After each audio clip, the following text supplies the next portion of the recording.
I'd like to introduce Robert Bailey. Thanks, Richard. I'd like to thank the Department of Commerce and the CCI for inviting me down here to speak about this. Just to put it into perspective, let's see if we're going the right way. Yes, the skilled migration program now consists, it actually makes up about 68% of our our migration program that the department implements every year. So, as you can see, back in the mid-80s, it was considerably weighted with families, and so this change has come into effect about 99, I guess.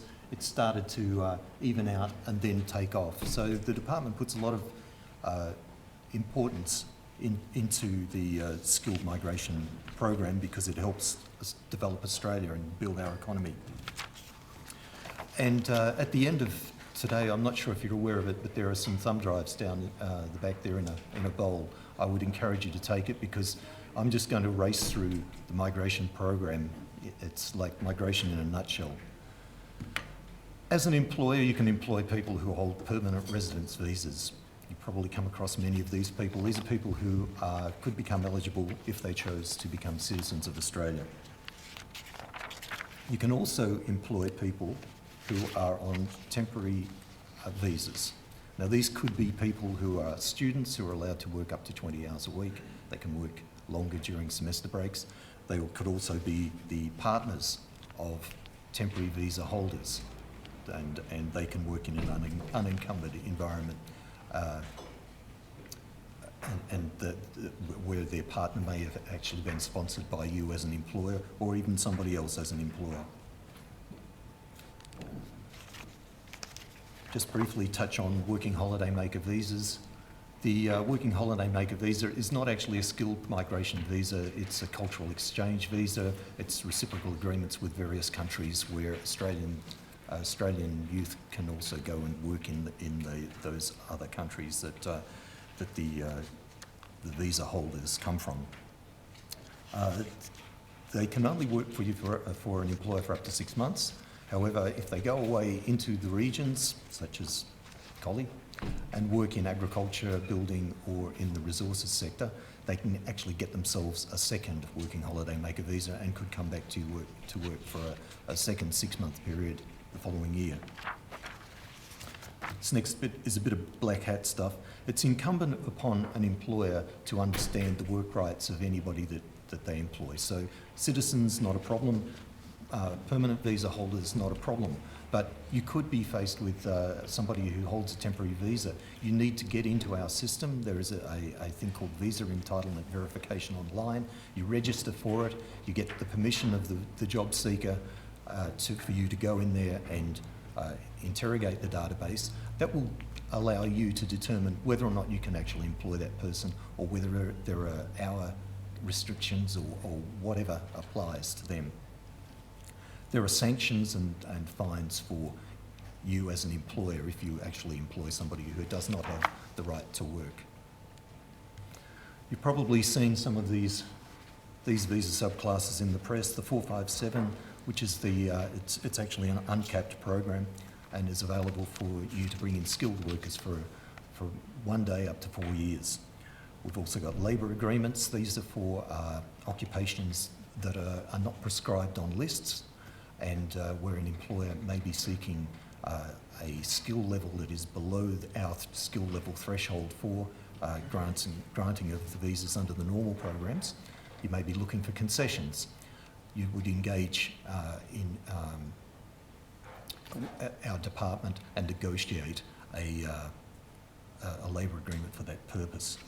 The regional migration scheme's been around for a long time. We've undergone some reforms in this area and simplified it. I'll go into those a little later. The employer nomination scheme, highly prescribed. Once again, it's from a list. And then there's the skilled independent. This is where people under our general skill program are able to accrue points and sponsor themselves in. They don't have a job to go to, but it's an important part of our program. I'm trying to do this in less than 5 minutes, folks. So. Okay, the 457. As I said before, it's actually demand-driven. There's no cap on it. There could be hundreds of thousands of people working in Australia on the 457 visa. I've mentioned the 1 day to 4 weeks, to 4 years, sorry. It is prescribed. There's an occupation list that sets out which occupations can actually be sponsored into the country on the 457 visa. Getting into, and that 457 incidentally is one of the temporary programs. In the permanent program basis, we've undergone some fairly serious reforms. We've collapsed visas. Visa subclasses, there used to be 6, we're down now to 2, and we've collapsed the onshore-offshore differences into one stream. So it doesn't matter whether somebody's onshore or offshore, they would still get the same kind of visa. We've streamlined the path to PR, to permanent residence from the 457. We've increased the age limit. It used to be up to the age of 45 at time of application. Now it's up to the age of 50. There have been changes to the English skill levels. We've actually raised them under the original skilled migration program. And we've refocused our regional certification. All regional certification under the regional sponsored program is now done by Skilled Migration WA. It was formerly done by local regional certifying bodies. And we've consolidated the occupation list. We used to have occupation lists for 457s, different one for permanent residents, and another one yet for the general skilled migration program, the points-based program. We've consolidated down to one major list with 2 schedules within that, which makes life a whole lot simpler because people were coming here on 457s believing that they could articulate through to permanent residence, and all of a sudden their occupation was missing off the permanent residence list. So it left them in this netherworld. They were never going to get permanent residence. And so we've addressed a lot of those issues with these reforms. Within the permanent program, we've got the fast streaming. This is the temporary residence transition. It's for people who've been on 457s for 2 years and have been working for their employer in the same occupation for those 2 years. We can fast stream them if you wish to then sponsor them for permanent residence. The direct entry stream is for people who have not undertaken those 2 years on 457, so that would be for people offshore. There are other eligibility issues that they must meet, and certainly that have been conceded in the transitional stream.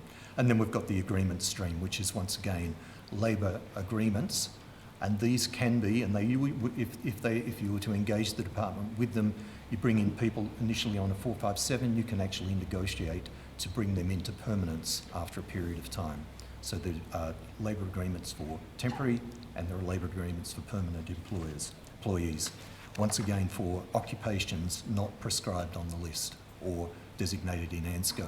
I'm not sure if anybody here knows what ANSCO is. It's the Australian New Zealand Standard Classification of Occupations. It basically, every occupation in Australia has a definition within this document. It also prescribes tasks that people perform, and it gives an indicative skill level. That skill level is, particularly for users of our regional sponsored migration scheme, is critical, because these skill levels 1, 2 and 3, no problem at all sponsoring in any occupation. And so West Australia, all of West Australia became a region back in September of last year. And it basically freed it up for employers to bring in a wide variety of occupations that are not able to be accessed in major markets. This is all fairly technical, but it's on that thumb drive. So if you take a copy of it, it'll give you, Skilled Immigration 101 and some of the key points and differences between the 2 skilled programs, the permanent programs, and for the direct entry stream as well as the transitional stream. Exemptions. There are times when people are over age, over the 50 years of age, or maybe don't have the English skills. There are these exemptions have now been objectified. They used to be rather subjective, and we would consider all sorts of arguments. Now it's a prescribed process for bringing somebody in who does not meet those particular eligibility criteria.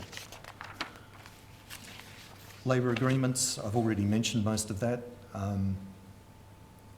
Take away the thumb drive if you want to read it further. Skill Select is a program for people to access. It's generally used for, mainly used for the General Skill Migration Program, which is where people sponsor themselves in. However, it's also available for employers if they're seeking somebody with skills, people who are actually trying to address this or seek permission from the department to lodge an application under the General Skill Migration Program, also have an option to be able to put their CVs on our database. And those CVs can be searched by employers who are seeking somebody with a particular skill set. And in those instances, if you're looking for somebody, you would then be able to engage directly with them and look at the possibilities of perhaps sponsoring them directly. More information about us and where you can access it. And that's me. And if you need it, come and see me. I've got a business card for my mobile number. And I wish you well. And thank you very much for your attention.